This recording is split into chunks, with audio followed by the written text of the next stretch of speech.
Has to work quickly. Down to 6 seconds. Carr going down again. And it's Quentin Williams this time for the Jets. That's over the middle in the air. Picked off. Brian Poole to the end zone. Touchdown. The punter to beat, and the punter brings him down. Braden Mann saved a touchdown most likely. Looks right. Fires a bomb down the right sideline again for Mims. What a catch by Denzel Mims. And welcome back to another episode of the Cool Your Jets podcast. We're your hosts, Ben Blessington and Michael Nania. The first ever in-person edition of the Cool Your Jets podcast. For people who want to watch, you can go to the Jets X Factor YouTube channel. Michael and I built a multi-million-dollar set in studio. Very high budget here. Yeah, with the money that Jets X Factor gave us. So you could see our pretty faces. I think the last time we were on camera was the John Franklin Myers interview. And my hair was like down to here, so now it's all buzzed off. I had my Britney Spears moment. This is a good reward for everyone. I think we're definitely worthy. Camera worthy. I think we both generally have faces for radio, but we'll get used to it. That has been a common request for the people who watch the YouTube is that there's never any video. It's always just the CYJ logo. So we're trying to come through. We'll see if this sticks. But yeah, we asked people for a mailbag. It's a very special occasion. Michael came up to Syracuse. And obviously the draft wound down a week ago. And this past weekend, rookie minicamp. So we've gotten all the shots of the rookies. A lot of drama and controversy over Zach Wilson's number 2 jersey. Michael, how do you feel about that? I have mixed feelings. I've gone back and forth. I was on the bandwagon of wanting him to stick with number 1. I like the symmetry of the 1 in this jersey. Like, I know some people don't like it because it's just a straight line. But I feel like the symmetry really works. Like on the shoulders, it's just, straight, like perfect symmetry. That really works for me. But the number 2 is kind of grown on me. It has a Derek Jeter sort of feel to it. As a Yankees fan, I approve of that. So I like it. I do like it. It doesn't have great history with NFL quarterbacks. That's a good thing. Brian Hoyer, Johnny Manziel, but gives them a good chance to, just like he's going to change the fortunes of the Jets, change the fortunes of the number 2. So I do like it. I think it's an above average quarterback number. I did prefer 1.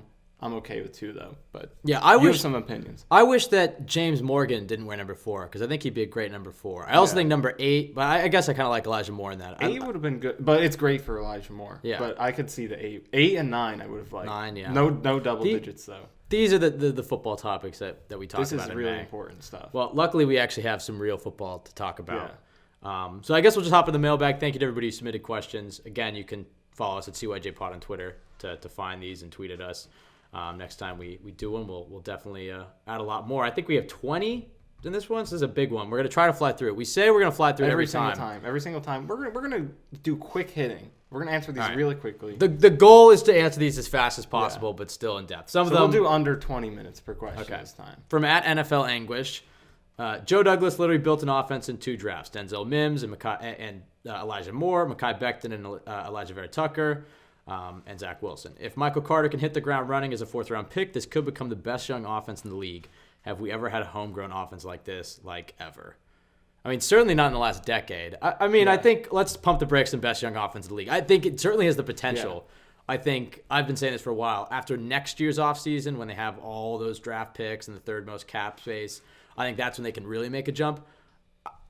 I'm generally pretty optimistic. I'm trying to temper my expectations, but I agree. I mean, this is a really exciting offense. I mean, even just in terms of facts, this is the first time the Jets have drafted a quarterback and a wide receiver within the first 2 rounds of the same draft. And you throw in Vera Tucker. So they already haven't really put this much investment into offensive skill positions this early in one draft. So just that alone is history.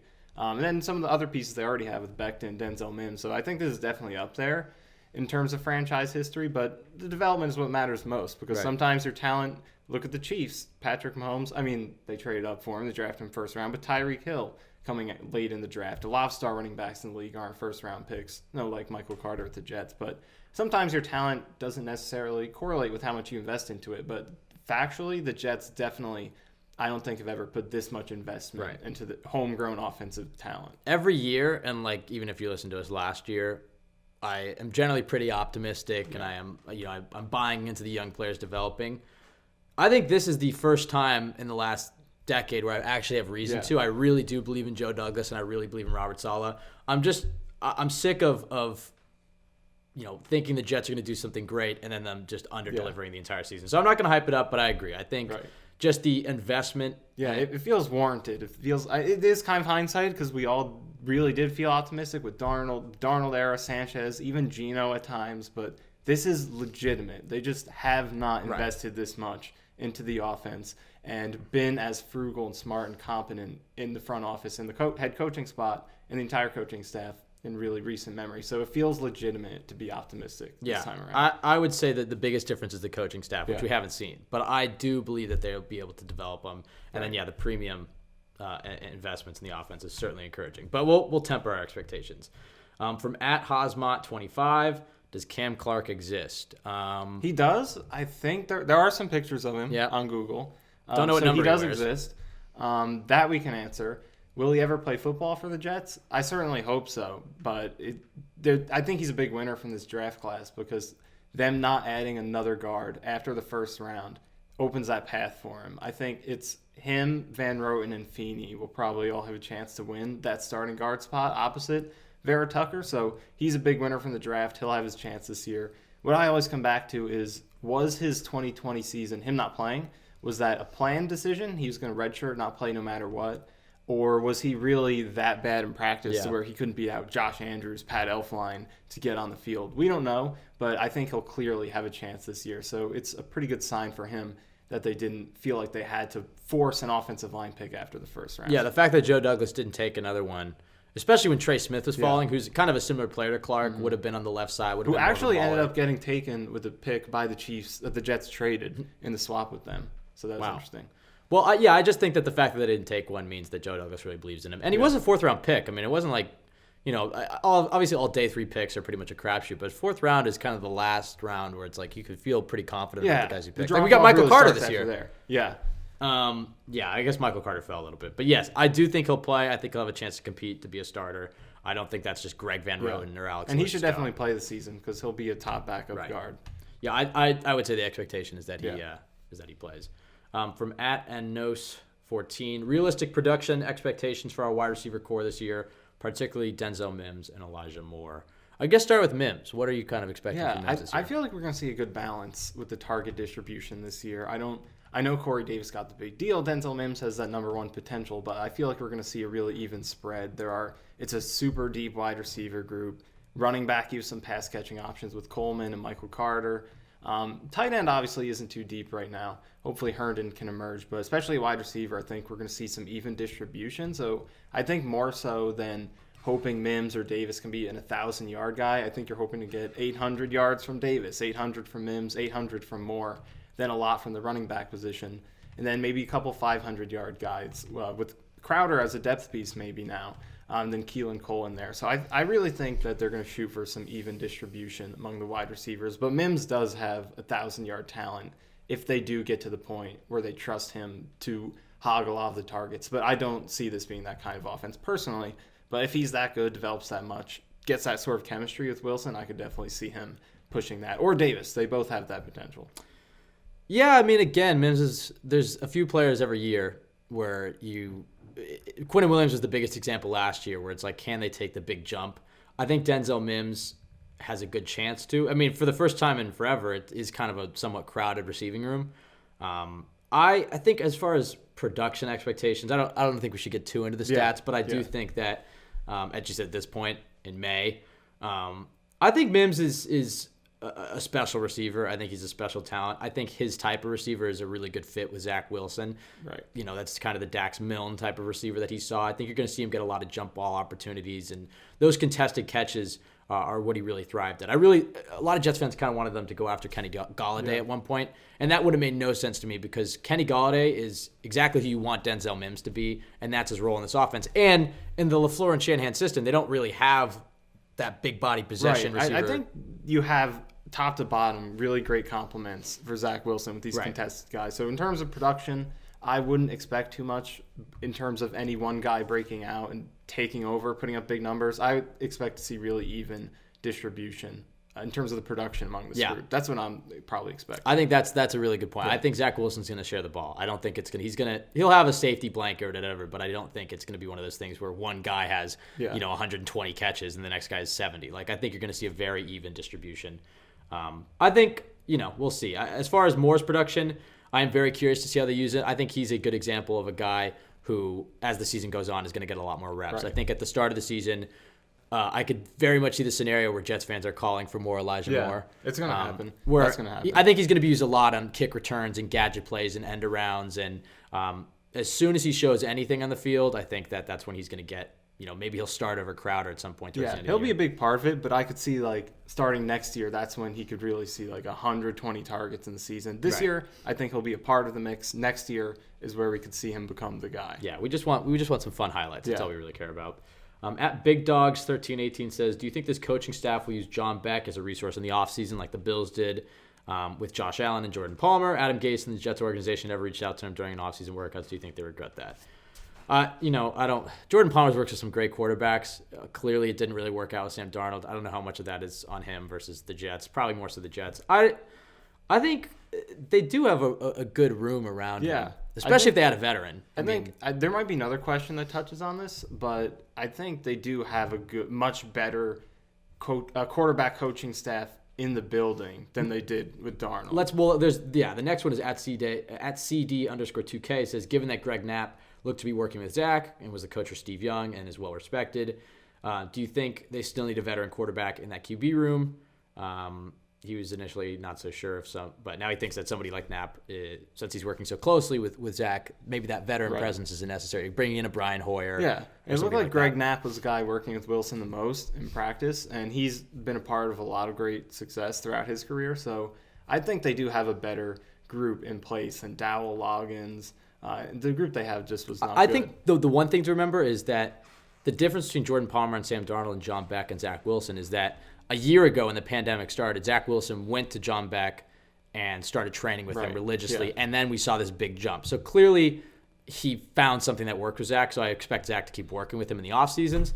And I think you'll see that growth. As far as the in-season stuff, I think they'll probably stick to their coaching staff. But I agree. I think there should be some sort of communication. Like, I expect there to be that. I think that's what's important. Not necessarily that you want them to be too connected, but there should be a good communication. I don't really feel like the Jets had that with Darnold and Palmer, and then the team, the coaching staff. There didn't really seem to be a connection there. It seemed completely separate. So just to have a good connection there, just a communication in terms of let's work on stuff that is applicable to our scheme, our offense. That's what's important, I think. All right, at Ray Patel 25 asks, stat line expectation for Wilson, which again, it's May, so we don't want to get too into it. But what do you think is a fair, reasonable touchdown to interception ratio to expect from a guy like Zach Wilson, who's coming from a small school, didn't really turn the ball over much in college, was a high touchdown guy, but we had our podcast a few weeks ago when we did the deep dive on Wilson, the sentiment was like he may struggle a little bit in his rookie year. He's going to flash, but he may turn the ball over a lot. So for me, with rookie quarterbacks, I never like to put too much of an expectation on it because it's very rare for rookies to be good.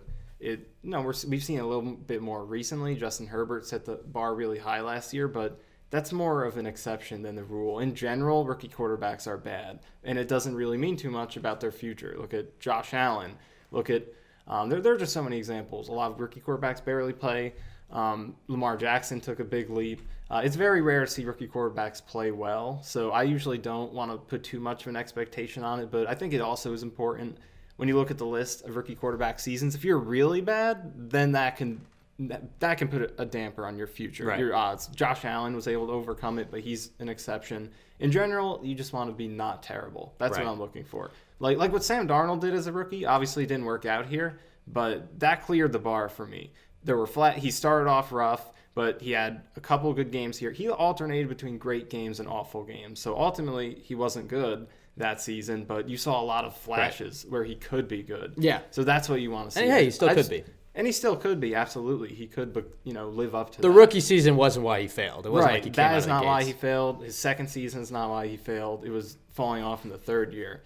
But that's what it is for me. You want to see at least 4 or 5 games of that's why we drafted him number 2. That's the biggest thing for me. So in terms of stats on the season, I do think he is going to throw a lot of picks early. It's just because of his play style. It seems like he's going to be that type of guy. So let's look for, I think, positives where you want to be. Right. Darnold put up 17, 15.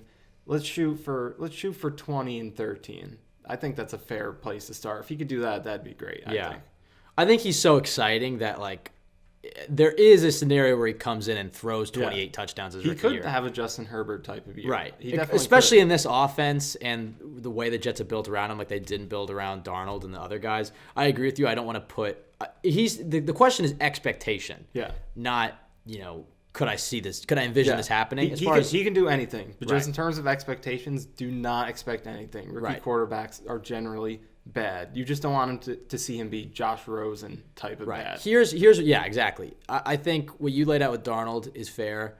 I would say, and I don't think there's been a Jets rookie quarterback since I've been watching that didn't have this happen, but every rookie season, and clearly it happened to Darnold multiple times, and then the ensuing seasons, they have these games that are just absolute nightmares. Yep. For Darnold, his rookie year, it was the one in Miami. For Sanchez, I remember it was the home game against Buffalo where he threw like 5 interceptions, but Thomas Jones ran for like 200 yards, so it was still a close game. I think Zach Wilson's going to have a few bad games. I think just the hope is that if he's going to have a game where he throws 3 interceptions, let him also throw 2 touchdowns. You know what I mean? Yeah. Like trying to avoid those absolute just hopeless games where they can't move the ball. And he might have 1 or 2 of those. Don't let it snowball. Right, That's exactly. the big thing. Yeah, exactly. It can't carry over game to game if it does happen. I think it's fair to say clear the bar of 20 touchdowns. I think that's fair. Yeah. Passing touchdowns. And then interceptions, try to keep it under 13. That's what I would say. From at MYJ Mike, who wins in one game, the 2006 Jets versus the 2015 Jets? Thank you, Mike. Other Mike, what do you think? I was 6 when. Yeah, we're gonna have some recency bias here. I will say, when we first started doing a podcast and I would make a remark like that, I think there's probably a portion of the viewership that was like, oh, these kids don't know anything. Yeah. But may I remind you that Zach Wilson and I are the exact same age. We're both 21, so I guess you're just old. No, I'm just kidding. I was watching the team. I just didn't. I remember games from 2006, but it wasn't until 2008. Yeah. It was the Brett Favre year where I remembered every name and.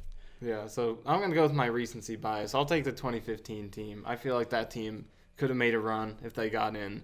The receiver talent with Marshall and Decker was on another level. The defensive front was great. The secondary's playing well. I like that team.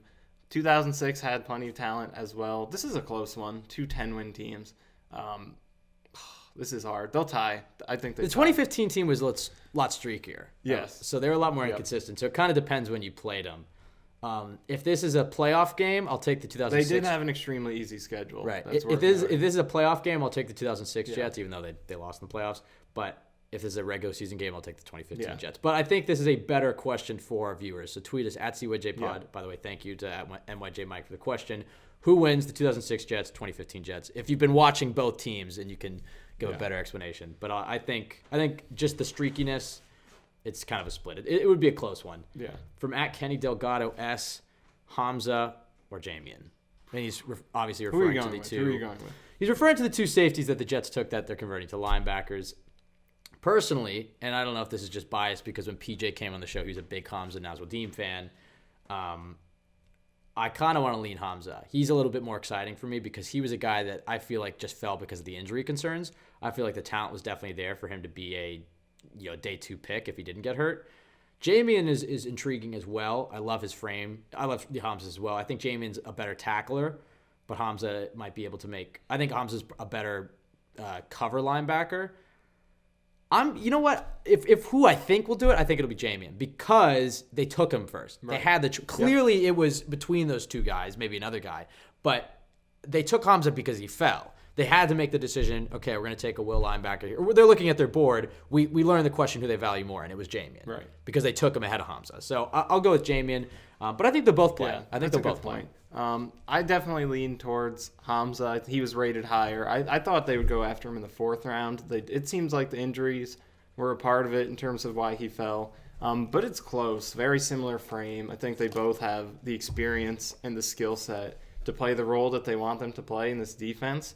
As, just big enough to play linebacker. I wrote an article at JetX about the Falcons' will linebacker last year. Aluakon, who developed under Jeff Ulbrich over the past few years, was safety in high school, lightest linebacker in the league last year, 215 pounds. He's right along the lines of what I think the Jets want with these 2 guys, and they're both perfect for that role. Just having the athleticism to, line up over the A-gap and then go cover the hole in Tampa 2, or man up against the tight end in the slot. Stuff like that is what Aluakon did as much, if not more, than any other linebacker in the league, and these 2 guys can do. So it's going to be really close. This is maybe the most interesting camp battle to me. Definitely.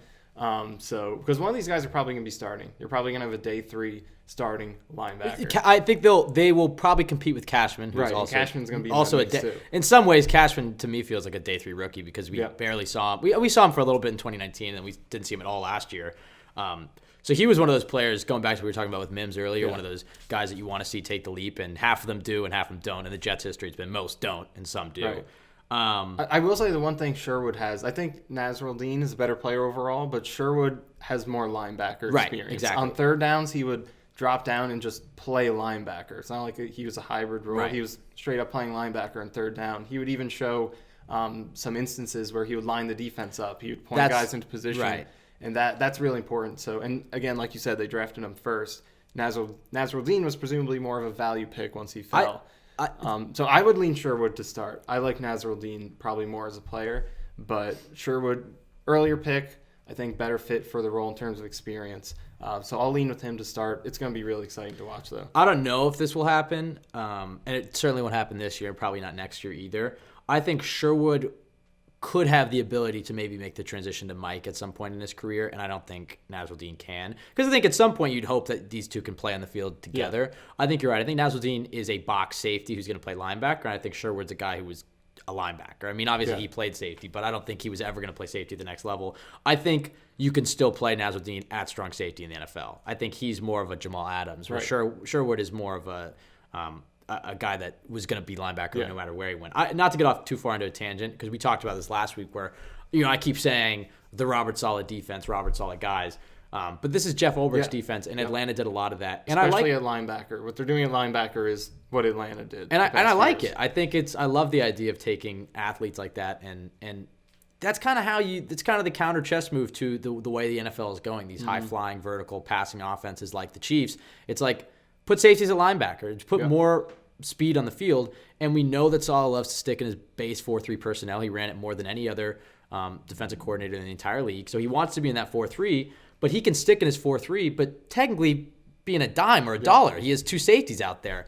So you don't have to substitute. Right, exactly. 11. You have speed on the field, but you can be in your 4-3 package. 11 personnel comes out. Your will linebacker, you can trust him to go out in the slot and cover if he needs to. Right. That's what I think they want to do. Yeah, I'm excited. The Jets, I mean, it could go horribly wrong, but they have a lot of enticing pieces. You could throw Ashton Davis in there as well as another I mean, obviously Marcus May and Joyner, but Davis is another guy that I'm intrigued by. The Jets reportedly had a first-round grade on him, and they took him even though the need wasn't really there, and he's just a versatile guy that you could see at slot corner and safety, move him all around. So I'm very excited to see what Robert Saleh does, how creative he gets. Jeff Ulbrich, excuse me. I'm going to get it down by the end. Yeah. From @sports_fiend, our number one question submitter by far. He's the GOAT. Do you think the Jets will sign a veteran cornerback to play alongside Hall on the outside or put in the slot? Who would be your preferred choices at this time? Yeah, I think the obvious ones everyone talks about, Richard Sherman and Steven Nelson, and they're both scheme fits. They both play. Obviously, Sherman played under Robert Saleh the past few years. Both play a lot of zone and are better in zone than man. Can mask their being later in their careers. Although Nelson's not too old, obviously Sherman is. But both those guys be scheme fits, and I think are still really good. Sherman kind of gets a bad rap, but his production last year was still great when he was healthy. So I would take either one of those guys. Will they make that move? It feels like they need to if they really want to be competent this year. They're going to add a veteran. I think they will. Will it be one of those two guys? Maybe not. Maybe there's someone else in the mix who we're not talking about who they'll go after. But those are the two prime targets. And I could see either one. Nelson seems to want to be here. Sherman has the connection. Scheme fits, both from zone-heavy defenses. So either one of those guys would be great and would instantly upgrade this defense because Bless Austin as your number two is not ideal. I think definitely Hall is a great scheme fit. I think he is going to have a big breakout year, become a good starter. But number two, being Bless Austin, that doesn't work. And then a bunch of rookies after that. Yeah. And I had high hopes for Austin after his rookie year, but this past season he showed that he's probably number 4 corner at best. He really struggled, so not ideal. I do think they'll add one at some point, don't you think? Well, we'll see.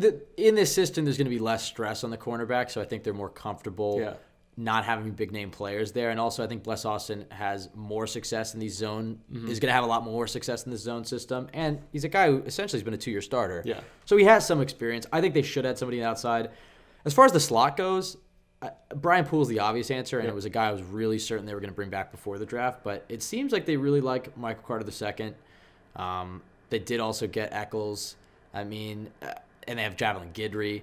Personally, I would probably bring in a veteran, but if they want to get these guys reps and they're not, they have Ashton Davis, they have a lot of versatile safeties. I think they don't sign anybody at slot, but I do think they sign somebody outside. Yeah, I would bring back Poole, but we'll see what they do because you're confident in your own drafting ability as a team. Obviously, the logical thing to do is let's add a veteran, just have some security, right, and not expect too much out of 5th-round picks, undrafted free agents. But as individuals, you're confident in what you're doing. You think you can develop these guys, and they do have really good, accomplished assistant coaches with Tony Oden and Ricky Manning.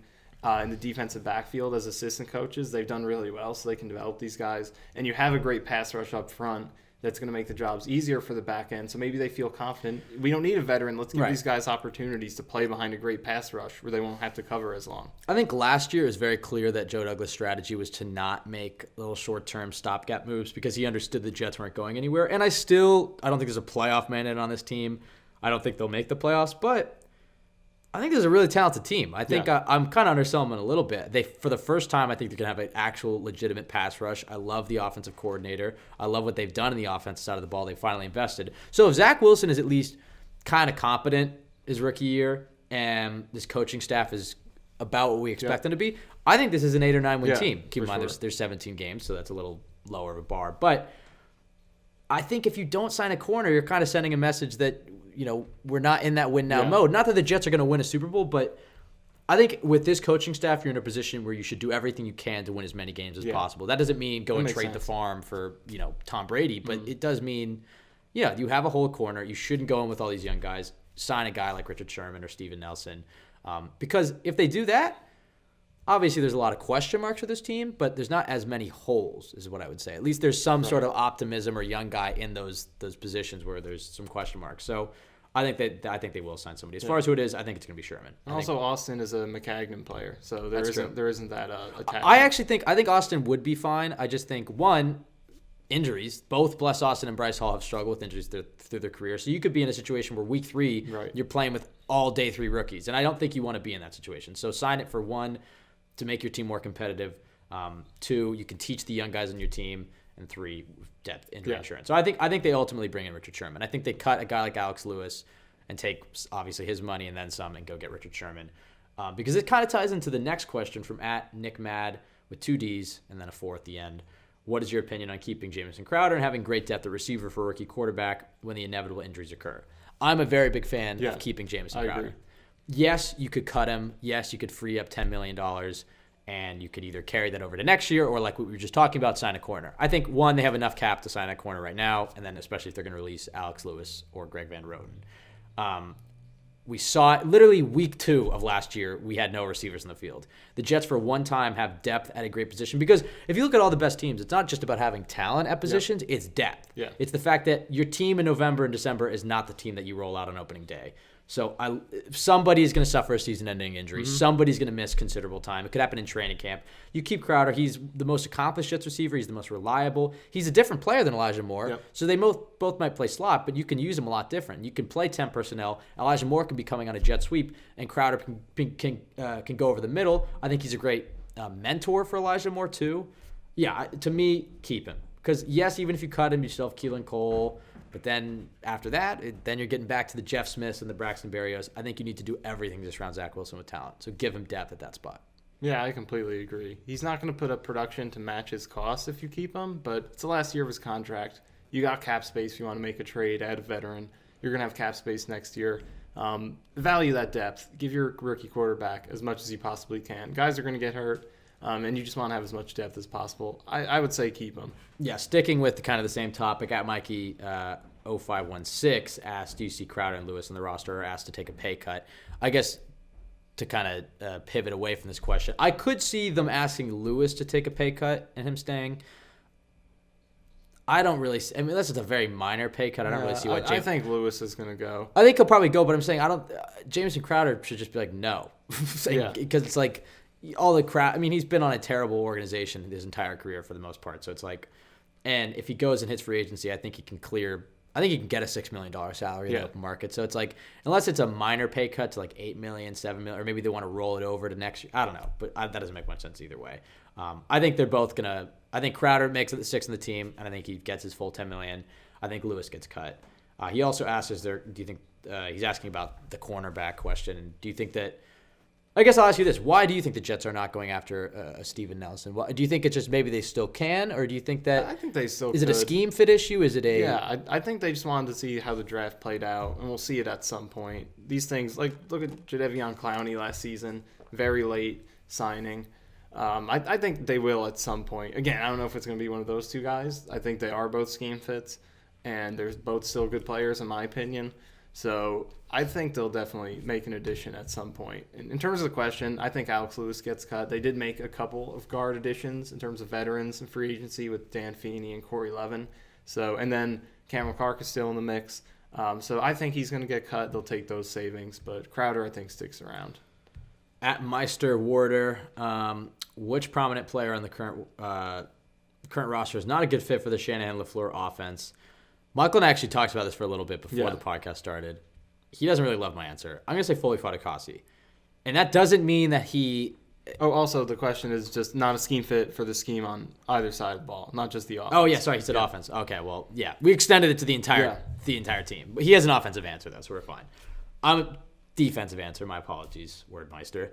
Foley Fatukasi, and that doesn't mean that I don't think he's going to have a successful year. I think he's a nice rotational piece for the Jets on early rundowns.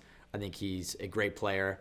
And that's kind of what it comes down to. I think he is a great player. And I think it's why would he play 20 to 25% of the snaps here in New York when he can leave next year in free agency, go to a contender like Tampa Bay, and play 75% of the snaps, right, which is what that means. It doesn't mean that he's hindering the Jets. It doesn't mean that Robert Saleh is not going to find ways to use him. I just don't think long-term Foley Fatukasi fits into these plans because he's not a solid defensive tackle. I think Jonathan Marshall, we talked about it, the 6th-round pick. One, I just like the idea of taking a highly athletic guy like him, who actually had relatively good production for being a one-year wonder at Arkansas.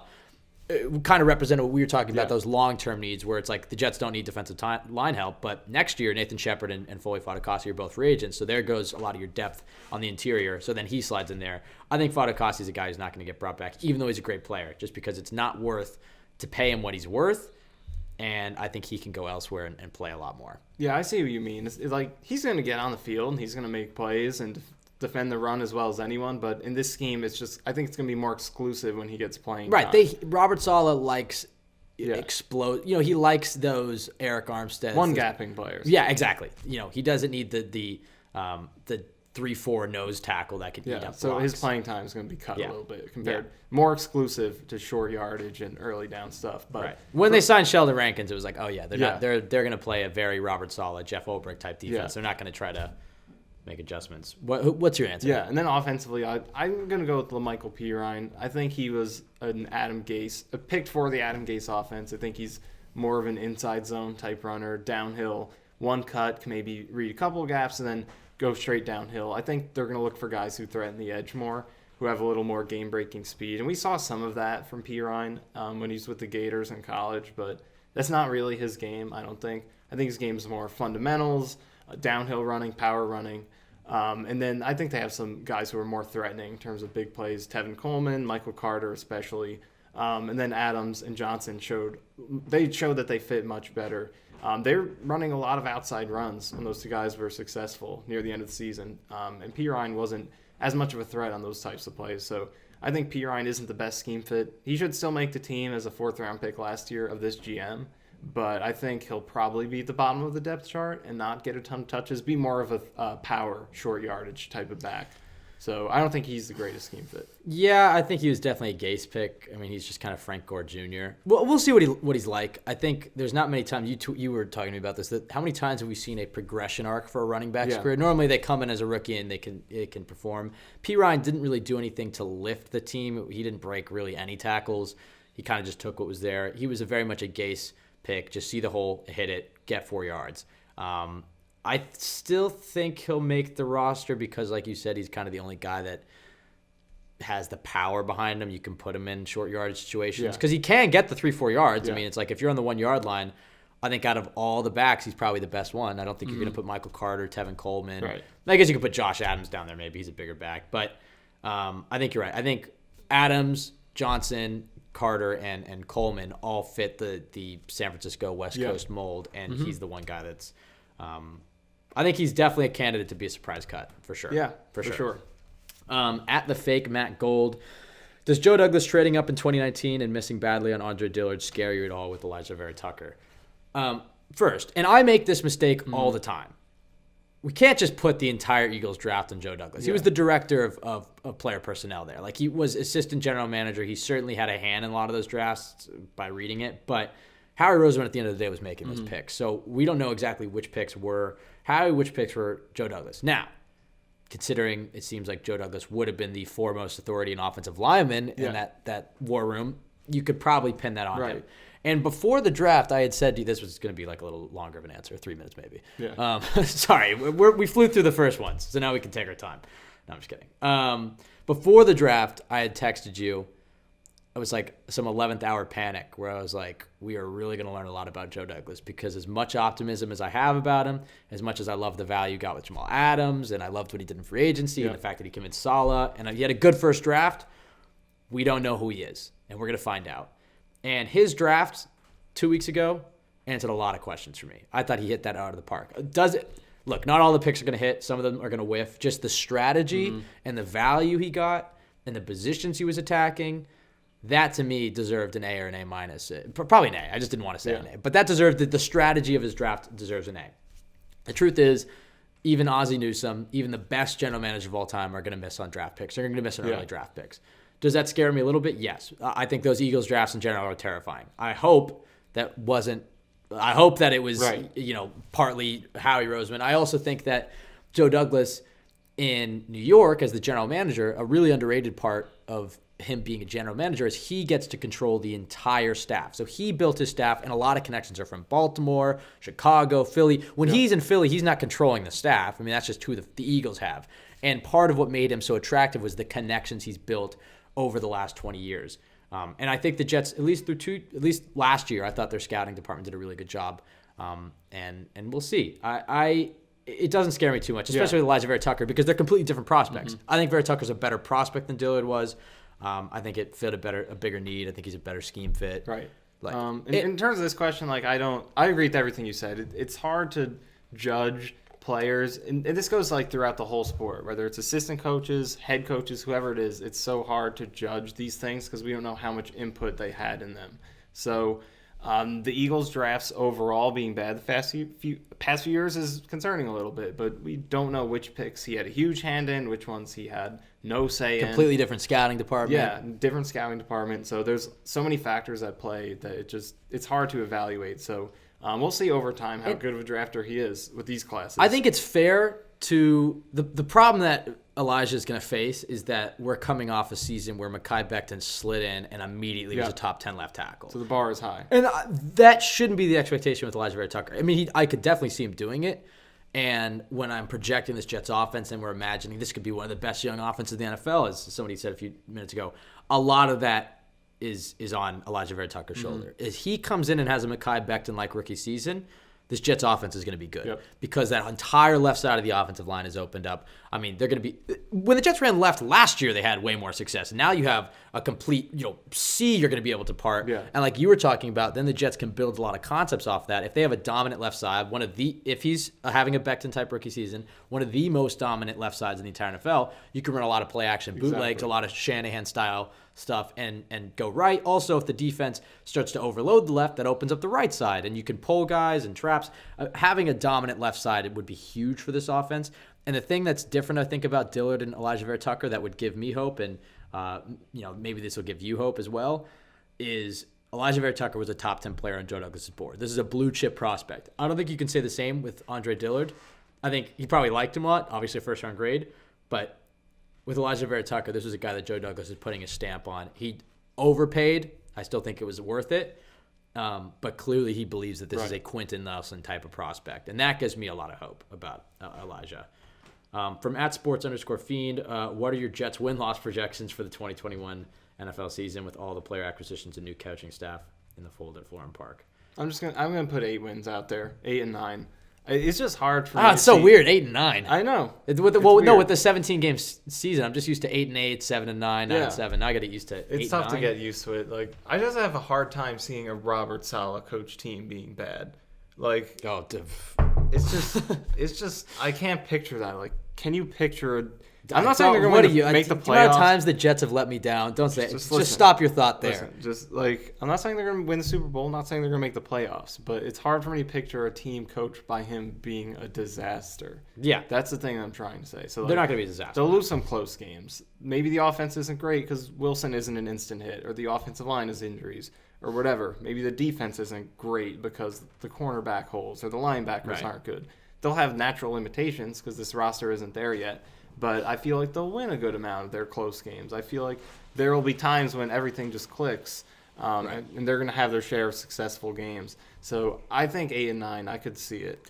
I think out of everything in the sport of football, the most important thing is coaching.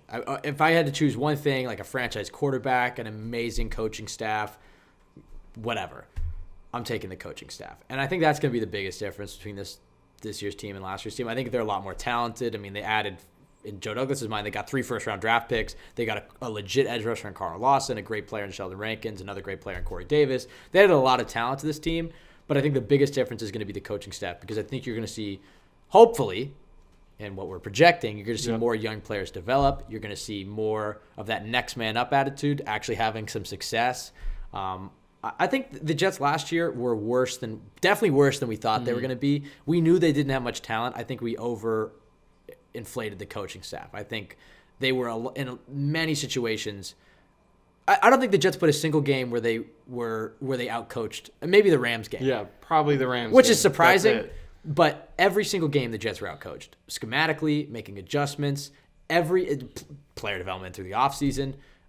That's going to be the biggest difference for the Jets. So as far as win-loss, I think the over-under for the Jets was 6 or something I saw. I don't know if that was the official Vegas line or whatever. I would take the over on that. Right. I could see 7 or 8 wins. I think that's where they're going to end up. I feel like we say this every single year. Yeah. Like, you want to be optimistic, not too optimistic. This year, it feels right to say 7 or 8 wins to me. I think last year we said the same thing. I think my official prediction, I had them at 7 and 9, I think. Yeah. Maybe it was 7 and 9 or 8 and 8 last year, which very optimistic in retrospect. Clearly should have gone more with the 5 or the 6 or the 4, which is kind of my gut. This time, I think you're right. I think they're going to have the hope for them is to have a ceiling is like the type of season the Dolphins had last year, where they can maybe sneak into the playoffs or whatever. So I think a 9-win season is definitely possible. Hell, maybe a 10-win season, but I don't want to go that far. I think 9 wins and sneaking into the playoffs is certainly possible. I think 8 wins is where I'll settle. Yeah. I don't think they'll drop lower than 6, though. I think 6 is the floor for this team. Especially, they're playing a last-place schedule. They have the third easiest schedule in the entire league. So I think it'll be a lot more fun to be a Jets fan this year. Yeah. I don't think this season's going to be over in September. I think they'll be able to play some meaningful games, some meaningful primetime games. It'll feel like an actual football season. Yeah. Last year, it did not feel like a football season. It just felt like a draft scouting season. Neither did the season before that. Yeah, 2019 felt, because right off the bat, I mean, Darnold got mono. So the last time it felt like the Jets were playing, I guess the Cowboys-Patriots game's in there in the middle, right at the start. Kind of felt like 2 games. But they were already 0-4 at that point. So the last time it felt like the Jets, the last meaningful, like this is a big game, I would say was the 2018 Vikings game. Yeah. To me. That was the last time I was like, all right, here we go. Yeah. Like, this is a big football. After that game, it was like, okay, this is a bad team again. So I think we're going to have some good football games this year. Another one from @SportsFeed. This is a really interesting one. If you could do a do-over for one pick on day 3 in the 2021 NFL Draft for the Jets, which pick would it be, and who would you both have selected instead for Gangrene? So when I first read this question, coming into it, I said that I would undo the Marshall pick in the 6th round and take Jose Borregales at kicker, but you convinced me with taking the athletic gamble on Jonathan Marshall. I'm okay with that. And he had production last year. And he had production. His pressures last year were great. Pressures and run stops were top 15 in the nation. That's fully Fatukasi's replacement. So, and I think, he's a better scheme fit in that role. Like, he played some nose and he made plays, even though he's not a huge guy. He's an athletic-based, smaller guy. He can play nose, and I think he's a better fit in this scheme with his style and build. So, I changed my mind off of that one. But I guess if I were to redo a day 3 pick, Michael Carter is probably where I want them to go. with the first pick, but that was the only one where they did what I wanted to do. I did want Yeboah at different spots later in the draft, but they got him in undrafted free agency. I'm going to be completely honest, because there were spots where I would have taken cornerbacks I knew more about, like Thomas Graham from Oregon, Trill Williams from Syracuse. Wow. My hometown and my college. Where we are right now. Rodarius Williams from Oklahoma State. So there are a few guys I knew a little bit more about who I was hoping they'd go after. But ultimately, I feel like the scheme fits were pretty good that they got. I guess I would have just attacked offensive line. I would have taken a chance on Trey Smith instead of maybe Eccles. Eccles is the only pick I think I would have gone after offensive line. But again, if the trade-off for that is Cameron Clark being someone, if the trade-off for not taking an O-lineman is that they're confident in Cameron Clark, then I'm okay with it. Yeah, again, it's tough because once you get to day 3, especially, you're trying to the entire draft try to attack. I'm not going to critique anything. Right, exactly. Especially day 3, I don't really want to critique. I think Eccles was the only pick where I was like, huh.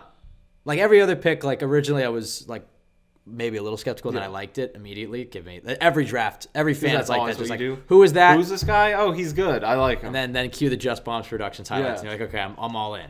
Eccles is the only guy that I was shout out Zach Wilson, Just Bombs Production, huge fan. Yeah, exactly. You're right.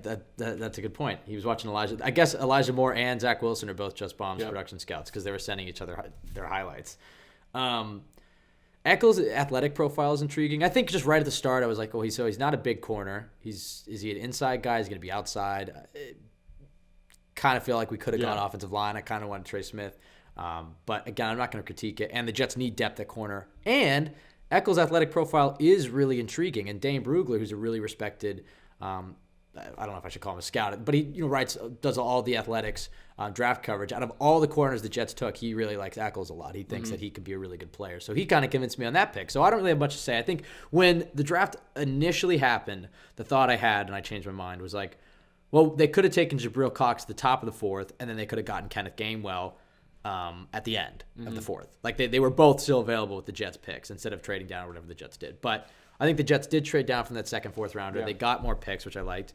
I think I liked what the Jets did with the safeties at linebacker. So Jabril Cox isn't as big of a deal. And Michael Carter is such a perfect scheme fit. He was the best scheme fit out of all the running backs in this class, especially after hearing Joe Douglas saying they would have taken Michael Carter at 66. I wouldn't change that either. I like Kenneth Gainwell a lot, but Carter's a better scheme fit. So nothing. Doesn't mean in retrospect they didn't make bad picks, but at this point, Joe Douglas didn't give me anything to criticize on day 3. From at Marco BH Oy 1986. I'm just gonna stumble through that one. Do you think we will have more linebackers to the roster? Still looks pretty bare at the position. Are there any good free agents left at that position? I think that. No. I feel like they're set. I think they're set. I think this is what they wanted to do. They wanted to go young. Linebacker is the number 1 position you could feel confident in this team to develop. Robert Saleh in San Francisco with Fred Warner and Dre Greenlaw. And then Jeff Ulbrich is the linebackers coach in Atlanta with Deion Jones and Aluakon. That's 2 guys they made into good starters out of beyond the 1st round. So this is a position where you can feel confident in them developing talent. And I think they know that, and they feel confident in themselves to do it. And the guy that nobody talks about that they signed, and I had to make sure I got his name right, was Shawn Phillips from Atlanta. So they did bring him in. They brought in Jared Davis. Let's go with Gerard Davis. I like it. Sounds like Gerard, but then they said better. Jared. It's cooler. Okay. I like it. Jared, I'm sorry if your name is actually Jared, but we're going to call you Gerard for now until we hear anything otherwise. Until we hear Ian Eagle say yes. He's the end-all, be-all. They have Jared Davis.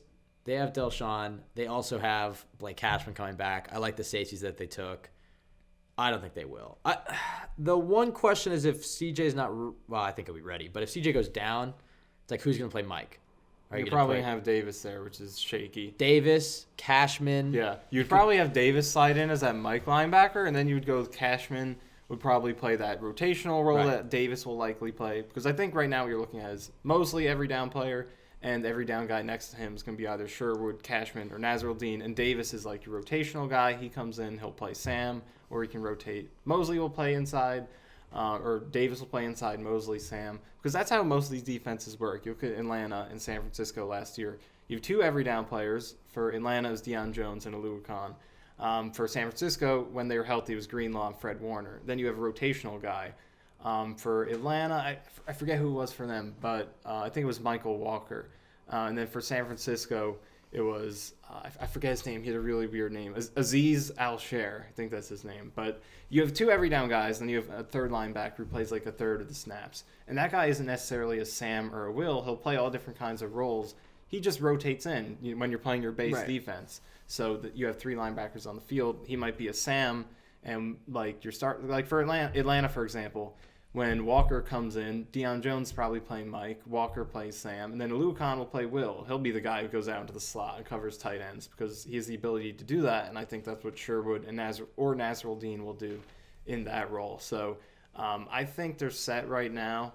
I don't think KJ Wright's still out there. He'd also be perfect for this scheme. He's right up there last year in terms of linebackers who played outside of the box, covered out in the slot, outside linebacker, things like that. So he's a good fit for this defense too, has the solid connection, but I think they like where they're at. I think they want to develop young talent here. I don't think I think they want to develop young talent. I think that Saleh came up as a linebackers coach. He's going to want to harp on that.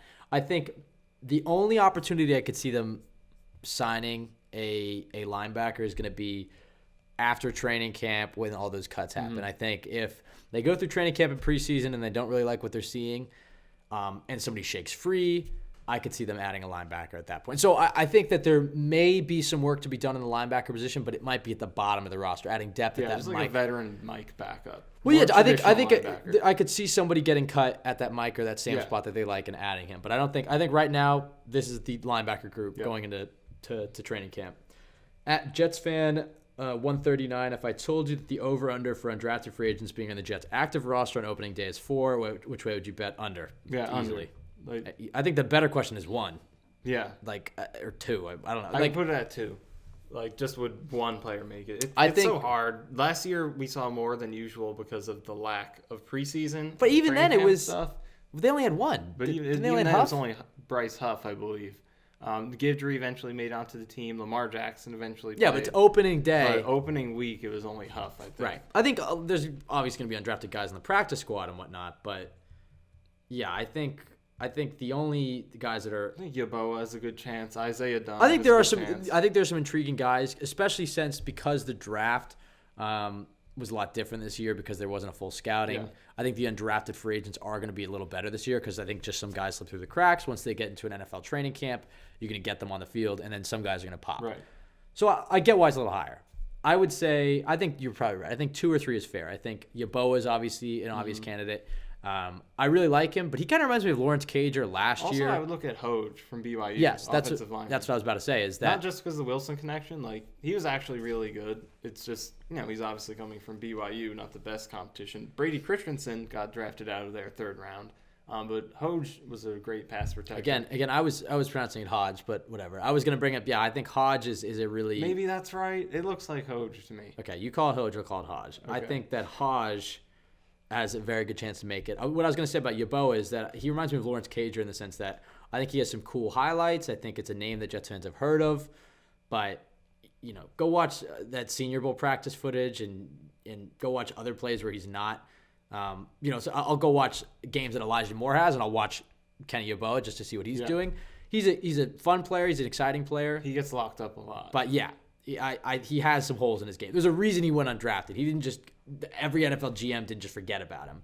And a lot of his production was just wide open. He's just the one undrafted free agent that everybody knows. So I did want him. I do like him. Yeah, no, I'm excited to bring him in because he still might have something. There's a reason he went undrafted. I think the guys but he's an example of kind of the typical undrafted free agent. Guy but he has obvious holes in his game. He falls. The fans like him. A lot of times those guys don't work out. The ones that do are the ones that just slip through the cracks. Yeah. And I think you're going to see more of those this year. Guys who were in smaller schools, guys that didn't get the opportunity to show off some, or maybe they're fighting injuries. I would say, I think 2 or 3 is a safe bet. I actually do think there'll be more. I think there's a good chance that kicker makes it. I think Hoge or Hodge, whatever we pronounce it, I actually do think he'll make it. I think Dunn and the kicker will. The other guy, that would be my prediction. 2 players. Dunn is probably, they gave Dunn a good contract. So, man, 4 actually, that was really, I'll still hammer the under. I don't think they go over 4. If the total is 3.5, I think that's a better thing because I could see 4. Opening day, though, I'll go 3. I think Dunn makes a lot of sense. Hamilcar Rashid, too, is another guy I really like. So they'll definitely be littered on this team and on the practice squad, and you'll see more of them as the season goes on. Opening day, though, I think three's the safe. I'll go 2. Pizza AIA. I mean, I'm not even going to try to. What do you think that is? You can see it. Now you can actually see it. I can't see it because I don't have my glasses on. I'm blind. Pizaya. Sorry. Outside of Wilson, what new addition this offseason will make the biggest impact this season from free agency, draft picks, and undrafted free agents on the Jets? I mean, Carl Lawson's the obvious example. I think if they didn't sign him, I'd be like, all right, this defense fine. But the fact that they have Carl Lawson, and I believe that he's a legitimate edge rusher, even if the sack totals aren't there, the pressures and the hurries are definitely there and coming off the edge. And then you add in that they have Rankins and Quinn and Williams inside, and I like John Franklin Myers a lot as well. I think Lawson's going to have a big year. Lawson's the easy answer for me. He's an elite pass rusher. You said it. So he's the easy answer for me to this one. If you want to go with something a little I'll go back with what I said earlier. I think Elijah Vera Tucker. I think outside of Wilson, he has the opportunity to make the biggest impact. Because if he has that Becton-like rookie season and that left side of the line immediately becomes one of the best in the entire NFL, not just one of the best young left sides of the offensive line, one of the best left sides in the NFL, that opens up everything for this offense. It protects Wilson's blind side. It gives legitimacy to this running game. You can scheme off of it. That, to me, would have the biggest impact on this team because that just affects everything. Yeah, and I think he's a good chance of doing it, too. He's a high-floor type of guy to me because of his production at multiple positions. He's great in college, so that tells you a lot, I think, about what he can do. And then I think you just look at his game. He's a great scheme fit. His technique is great at the second level. He's able to latch on to guys, seal them out of the play. I think he's a guy who, Becton wasn't really that type of player. You thought he was a high-ceiling guy who was going to take his time to develop, but he came in and was great right away. Vera Tucker does seem like a guy who should be good to me instantly. Because of the scheme fit, he'll be playing next to Becton. I think he's going to come in and play well right away. I would feel good about it. Yeah. Is there anybody else outside of Vera Tucker, outside of Lawson? Is there somebody that you think can have the biggest? We should consider C.J. Mosley in addition because he didn't play last year. I think he's going to really change everything, even though he's not the prototype that they're looking for at linebacker. He's going to play that Mike role really well. He's going to get everyone in the right place in ways that I don't think their linebackers have the past few years. His coverage ability is fantastic. He knows where to be and when. He could run up the seam, shut those routes down. He knows how to identify the threats in his area, where he needs to be, it's a big answer, and lock them down because just Neville Hewitt, whatever, the tackle totals, they just mean nothing. He's so bad. He is in zone coverage. Come on. That's he'll just drop to his spot and he'll stand there and look at the quarterback. He doesn't. What's not his game? He's starting linebacker. Well, yeah, but Greg Williams liked to put his linebackers in those deep Tampa 2 situations. Mosley is a guy who can play those roles and do it well. He's going to not just drop to his hook zone and stand there. He's like, all right, there's a crossing route behind me. I'm going to get some more depth, and I'm going to cover that. If there's a tight end sitting down in front of me to the right, I'm going to creep up a little bit and discourage that We throw. only saw 3/4 of Jets C.J. Mosley. I will say Baltimore C.J. Mosley. Coverage wasn't his strength. I mean, he was definitely good at it. He was solid at it.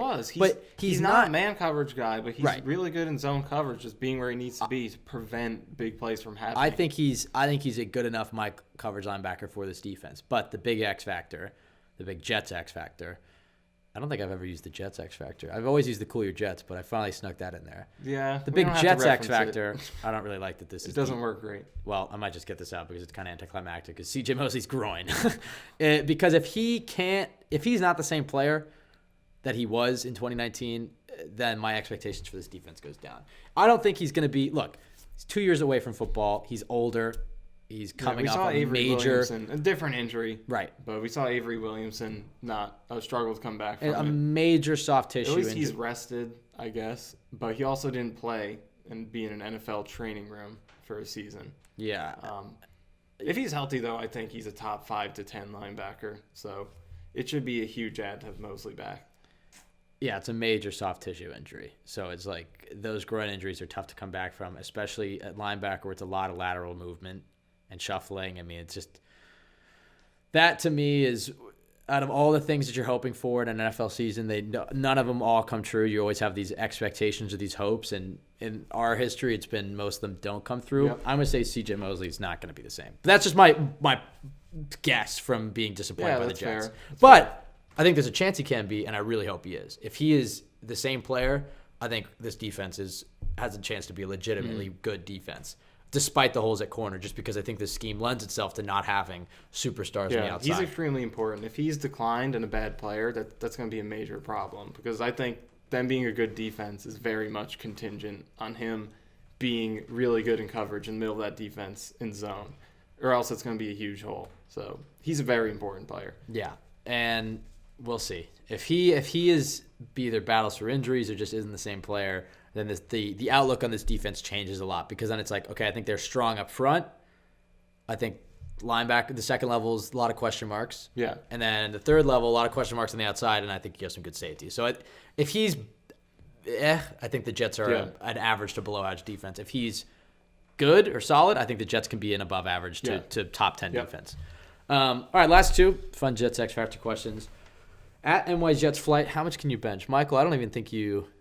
you can take this one first. I have not benched before, so that should answer your question right there. I'm gonna get Michael on it. I'm gonna get Michael in the workout routine. That's the big thing. He's always hammering me about it. So yeah, I mean, I just put the 45s on, so that's 135. I do a few sets of 5 or something on it. I don't really go too hard on the bench. I mean, yeah. I mean, we'll see. We'll see. I think I'm kind of like Zach Wilson. I'm 21. I got to add more to this frame. I think I have an athletic build, but I could. How much do you think Zach Wilson can bench? More than 135. I mean, if I was going 1 rep max, I can do more than 135. I just, on a bench by myself, I'm not going to do that. I don't know. Zach Wilson, if you look at his legs, he has athletic legs, and that's where you get all your powers from your hips, generating that torque.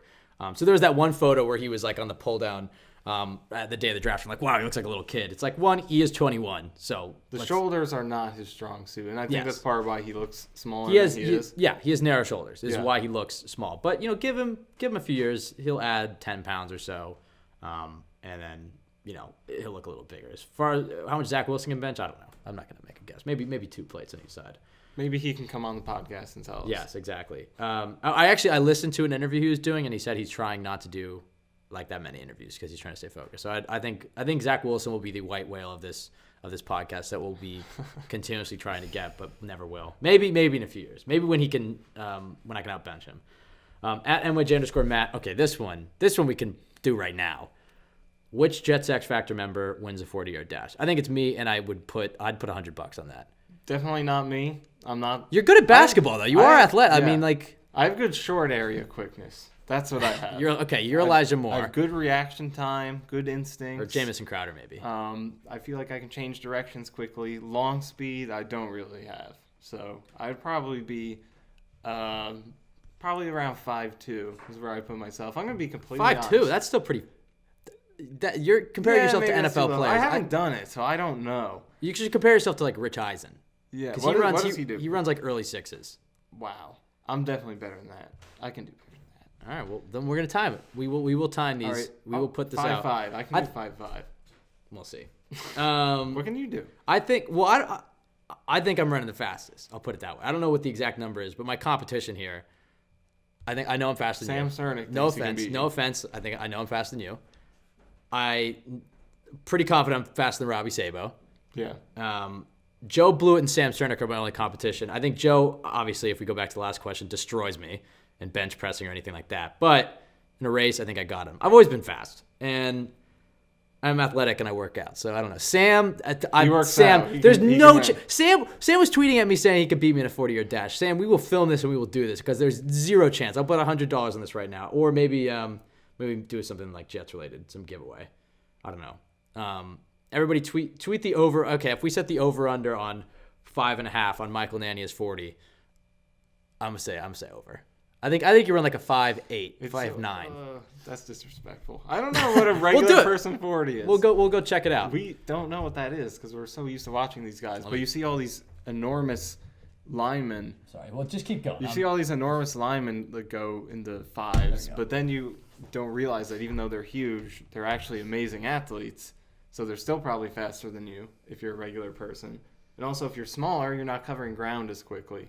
Well, I do a lot of. Aren't as long. Obviously I've been training kickboxing for a while now. So my foot speed is a lot faster than it used to be. So I ran for I don't run that much. What are we talking about? I'm winning the Jets X Factor. Okay, you're winning. I'm winning the Jets. We're gonna do this. About my time. We're doing it this talking about my time.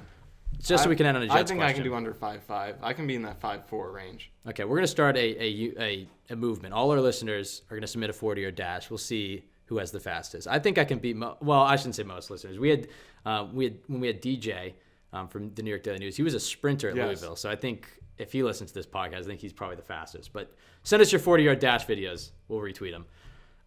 Just so we can end on a Jets question. This is one I was thinking about, and Michael and I were talking about this in our trip to Syracuse. His trip to Syracuse. Yeah, I live here. Who do you think plays the Kyle Juszczyk role in this offense? Because I think you're going to see a little bit more LaFleur than Shanahan, personally.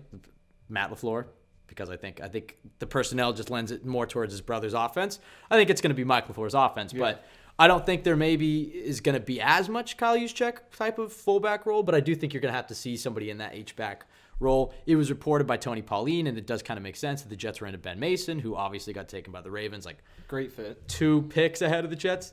So I think there's some major candidates, and let's go over them. Yeah. And then I want who you think it will be, and then we'll get out of here. The obvious one's Trayvon Wesco, because he's kind of the only one that actually we've seen in that H-back role. He's had some flashes, but it's been an underwhelming player, I would say. Tyler Kroft, who they brought in from the Bills, I think he's a very strong candidate as somebody who can do it.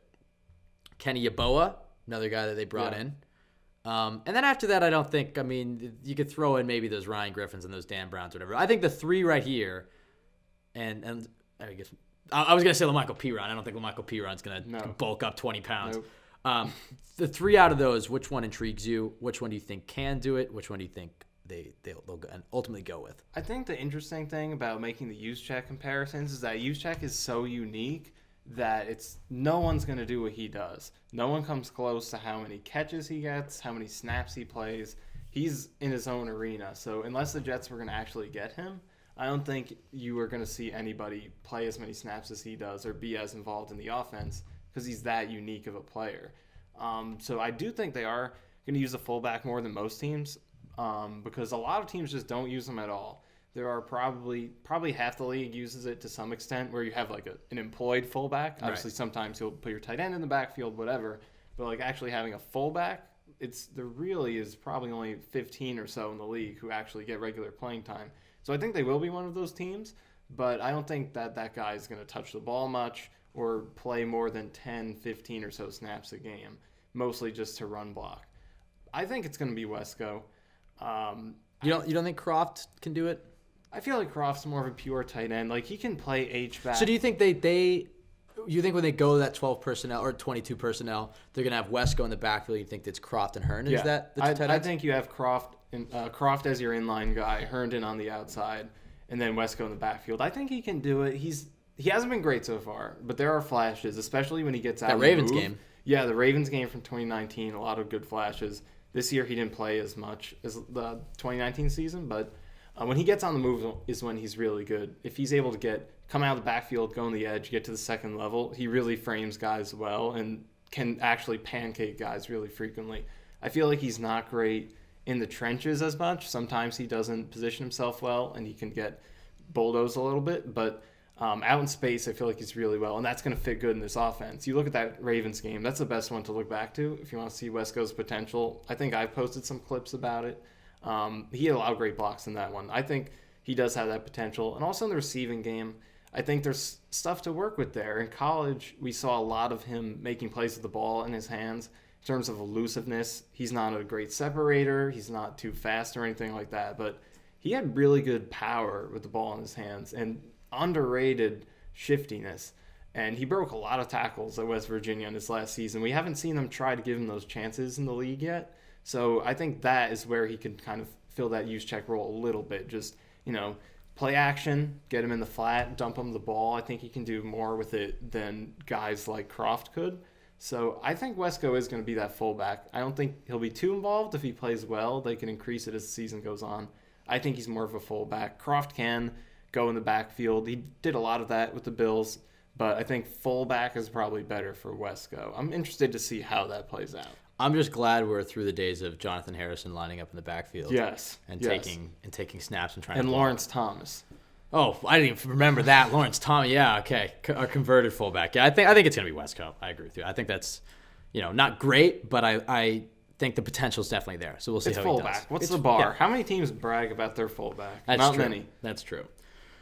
All right, I guess we'll get out of here. I think that's it for today. Oh, really quickly, I have a quick segment. Top 3 things to know about Michael Nania that I didn't know before meeting him. Number 1, very much into Drake. I was kind of surprised that when he pulled up the music that you were playing, I did not expect it to be Drake. I didn't know what I was expecting, but it wasn't Drake. And What were you expecting? Techno. I'm kidding. Maybe like a math podcast. Yeah, I guess. Leadfoot driving. I mean, Jesus Christ, he almost killed us like 3 times. I thought Michael was going to be like the guy who was going to stop at every stop sign for 5 seconds and every yellow light slows down. I mean, he was flying through yellows. If you saw a red Honda just whizzing around Syracuse this weekend, that was right here. Yeah, very much not what I expected between those 2 things. And also, I didn't really get to see it, but we were talking about it, and I have seen it a little bit. So this is a bit of a cheat. Good at basketball. Wasn't expecting that either. We don't know if I expected that. So between those 3 things, yes, I would say I was kind of surprised. But it was nice to have you up here. I'm very glad. We will do something next fall. We'll probably go to a Jets game. Maybe do something for Cool Your Jets. So the audio quality on this podcast is obviously going to be way better than our normal ones because we're in person. But at some point in the next year, we will do another one of these. It was great having you up here, Michael. Thank you to everybody for listening. Thank you to those who submitted questions. You can follow us at CYJ Pod on Twitter, Michael_Nania, myself at Ben W. Blessington. I'm not allowed to say where you can find this podcast because Michael thinks that's redundant. Yep. But you can leave us a review on iTunes. And you can also go to jetsxfactor.com, which is a great place to find Jets content. That's where all this guy's written work is. Hopefully some from him too. Yeah, that's the hope. The goal is that I should be writing more articles a week now because I've been lazy. So look out for that on Jets X Factor. Maybe don't count on it though, because usually when we do these podcasts, like if we're supposed to record at 3, that means we're starting at 4. No, it's like 3:20. It's not that bad. Yeah. Sometimes. My favorite is just when Michael's like, "Where are you?" And I sent the Zoom link, and meanwhile I'm like, racing home or like making myself a sandwich, and I'm like, "No, I sent it. Okay, I'll try it again. Still didn't get it." And then I wait another 10 minutes and actually send it. It's a barely functioning relationship is what I would say for this podcast. Yeah, sometimes that brings out the best. You need a little friction. All right, that's gonna do it for us. As always, folks. And I mean, I think it's probably too late for us, considering now here we are in a basement in Syracuse doing a podcast. Yeah, our lives are already ruined. On a 2-14 football team. But do not let Pass the the New York board Jets quickly. Down to 6 seconds. Carr going down again. And it's Quentin Williams this time for the Jets. Over the middle in the air, picked off. Brian Poole to the end zone, touchdown. The punter to beat, and the punter brings him down. Braden Mann saved a touchdown, most likely. Looks right, fires a bomb down the right sideline again for Mims. What a catch by Denzel Mims.